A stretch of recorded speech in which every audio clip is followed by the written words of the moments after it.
This morning I unboxed and tried out a Boss Katana 100. You can see that video just here. This afternoon, now, I'm going to be unboxing and checking out the Nextone Artist, also sent to me by Boss. This is their next step up from the Boss Katana range, and it does some really cool things that I really want to check out and see whether I have any use for it, who it might be for, and does it sound any good? Let's unbox this thing. Unboxing, unboxing, unboxing is happening. Unboxing! There she is. So while I lift this out, place it next to me, I want to try and convey the purpose of this amp, or what I think the purpose is. When I was a guitar teacher teaching 40 to 50 students a week in Leeds, which I did for about 10 years, every one of my electric guitar students that wanted to play in a band or jam with others, they wanted one amplifier that was going to give them the sound of many different artists, of all their different favourite types of music. And at the time I would always tell them, you need to make a choice. You need to be choosing an amplifier that's going to give you more of the high gain sound, or more of the cleaner tone, the Fender style thing, or perhaps rely more on pedals. Back when I was teaching those people and offering jam classes with drummers and things, if there'd have been something like this on the market back then that promised to do what this does, it would have been massively appealing. So I am very keen to see exactly what the Boss Nextone really sounds like and whether it actually delivers on this promise. So this is a solid state amplifier, but that uses tube logic, which is their kind of valve or tube simulations of 4 distinct valves. We have a 6v6 valve emulation, which is used in a Fender Princeton, among many other amps.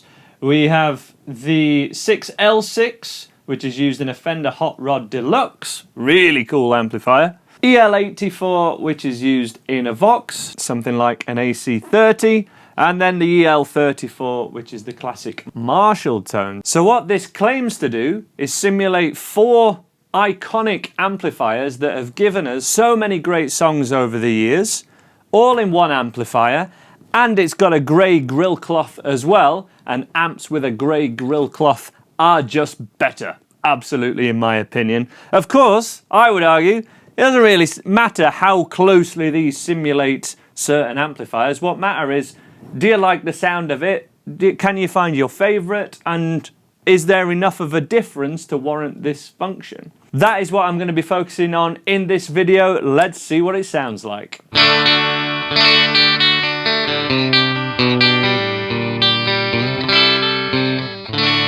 So on my Katana unboxing, I started quite rocky, so let's start on the cleaner side of things this time. 6v6 power amp setting on the clean channel. Let's see what this sounds like.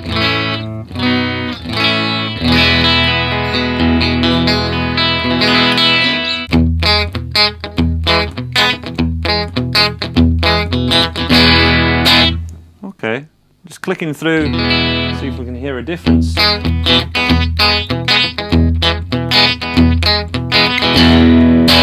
Okay, so as expected, I would say the 6v6 is sounding a little bit more mid-heavy and not as much bottom. The 6L6 is ever so slightly more mid-scooped, just as a general EQ, but as we say, there's a lot more happening here in the analog circuitry, which is simulating these valves. Let's add some reverb, and there is also delay on this as well, but they are the only effect.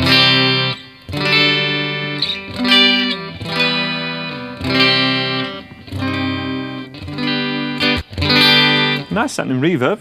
Let's go on to the lead channel, which will just allow more gain. We could turn up the gain on the clean channel, but it's still quite crystal. If we want any overdrive, we need to go on to what they call the lead channel.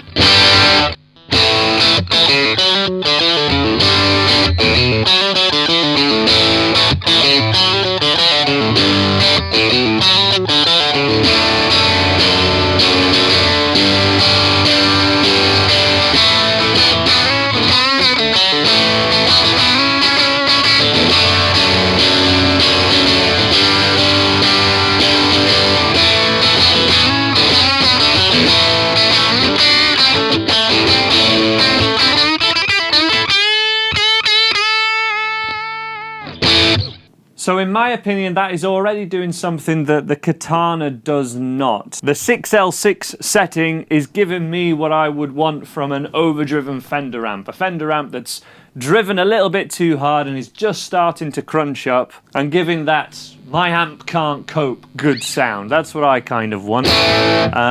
If you're wanting crystal clean tones, this would deliver it, but so would the Katana in many ways. So I'm more interested in seeing how they break up and what the quality of the overdrives are. Let's see what a boost does with that, which is the equivalent, I think, I could be wrong, of putting a pedal in.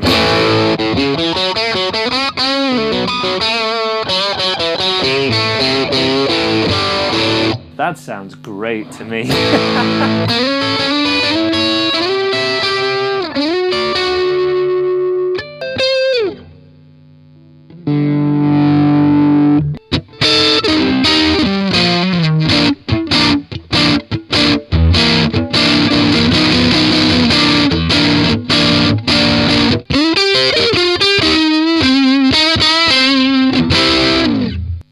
Let's move it to the British side of things. EL84, which is kind of getting towards a Vox.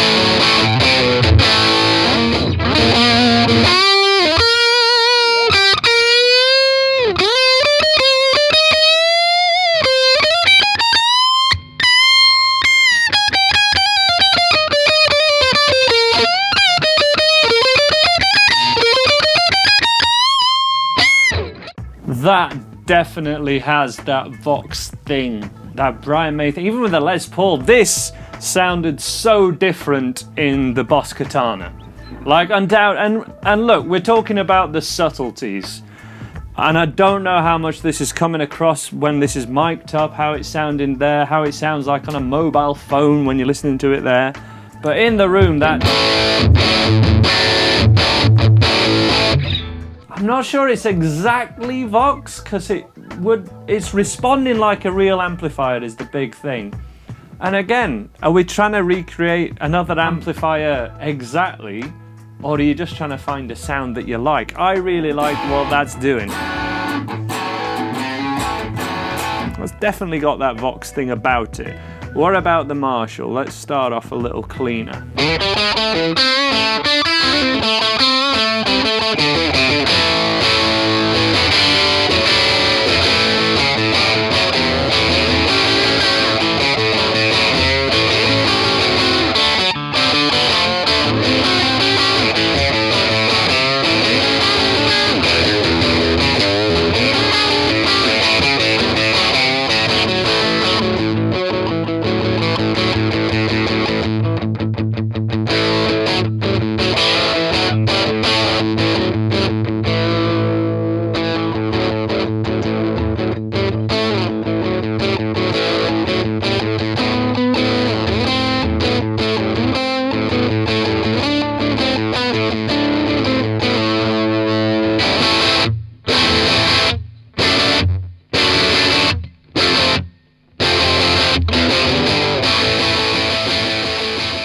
That's sounding pretty cool to me. Let's have a look how much the EQ does. So, in the room, I suspect this won't be the case on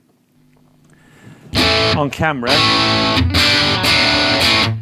It's very mid-heavy, so I'm overcompensating that with scooping the EQ.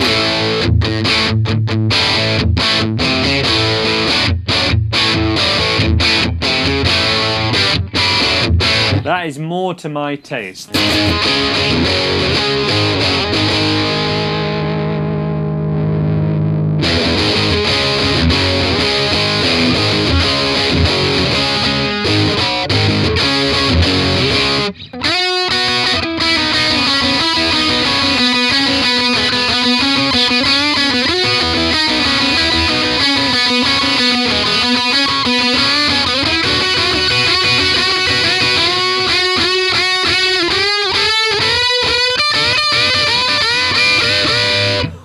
this thing's fun.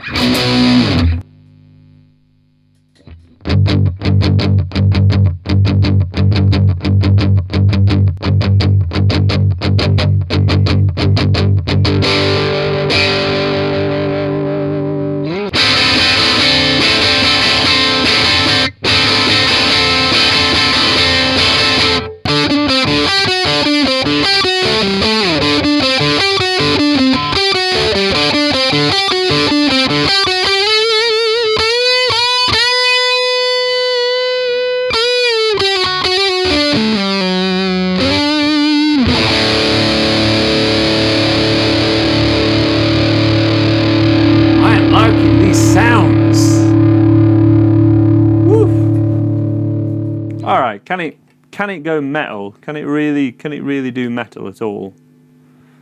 Let's scoop even more, man.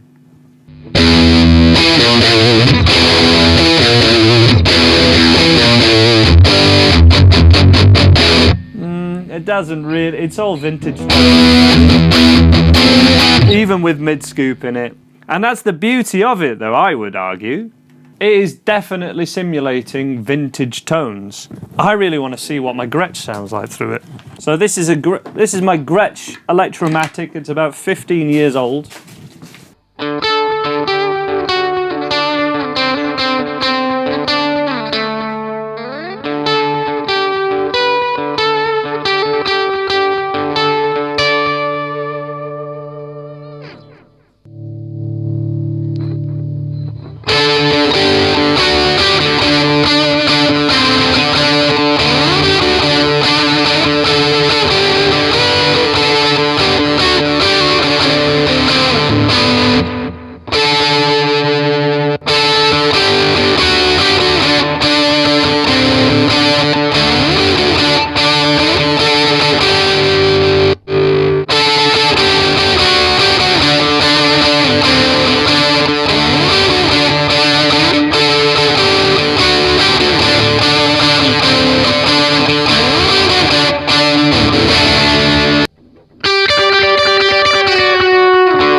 So, in summary, I have to say I'm pretty blown away by this amplifier of what it can deliver, specifically at low volume. The amplifier that you've been hearing all this time, hopefully you can hear this, is at this kind of volume. So, it's been picked up by that microphone. And, you know, I don't film these tutorials in a soundproof booth or anything, so I have to be very conscious of sound levels. We will be able to crank this up when we compare the Nextone to the Boss Katana in an episode of another guitar show which comes out every Sunday. It's kind of my new side project, and we'll really be able to crank these amplifiers up and talk more about the subtleties of them.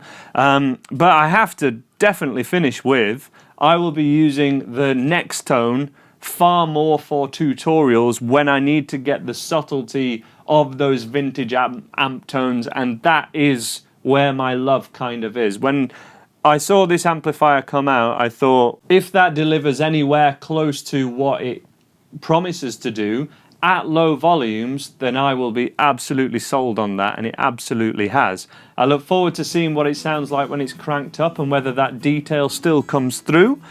But it is absolutely intended as a gigging amplifier, and I really can't wait to turn it up loud.